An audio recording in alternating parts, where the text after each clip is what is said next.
I've been in the banking industry for about 19 years. I started off my career in Australia, where I completed my bachelor's and my master's in finance. And then I got the opportunity to stay there and work.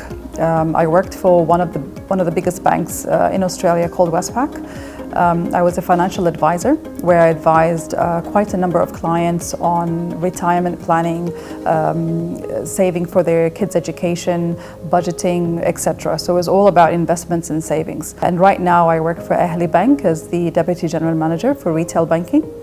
I started off with the money management when I came back from Australia, having gone through that whole experience of basically sitting down with couples and training them on how to save and how to work out their finances.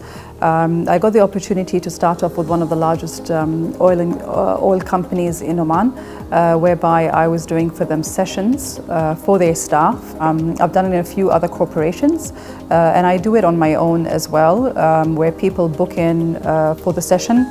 It's done one Saturday every month. It's been going on now for almost a year. Can you tell us what's your take on the saving cultures in the Sultanate, please? It's an interesting concept. I think we started off as a nation of borrowers. Obviously, because I've been in banking for a very long time, loans is something that is a tool that people use to basically, a lot of the times, maintain their lifestyle. So loans obviously enable people to do that. It's good and it's bad. It's just overusage of loans or not using it correctly can then have a negative impact on someone's financial circumstances. I have noticed, however, throughout the years during the training that a lot of people have the interest to save, want to save, are looking for options on where to save.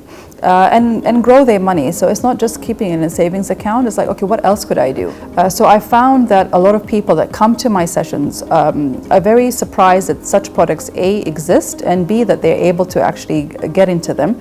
And they do take it up. So they do actually go up and take up those products. So we are moving slowly towards a generation that is looking to save and have a better future. Daniel, what I always tell anyone who approaches me and says, okay, so how can I save? Where can I save, etc. I always ask them the fundamental question, which is, what are your priorities? So why do you want to save, or what are you saving for? Is it for, you want to purchase a house, a land, you want to invest for the future? As young as possible. So as soon as they are able to start counting from 1 to 10, that's a good age to basically start teaching them very, very basic concepts about money. So by taking them to the store, getting them to read what the price is on particular items, letting them see you pay for things with cash. And I've introduced for them like a saving technique whereby I place 3 jars. One is for spending, one is for saving, one is for donating.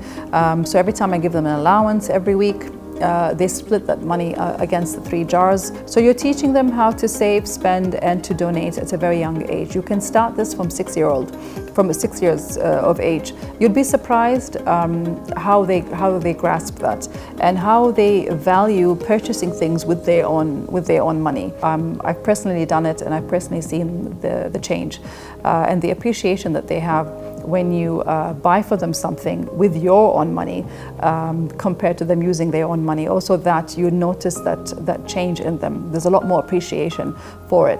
So I would say as early as possible, as soon as they start counting, is a good time to start introducing some basic concepts of saving and speak to them regularly about money.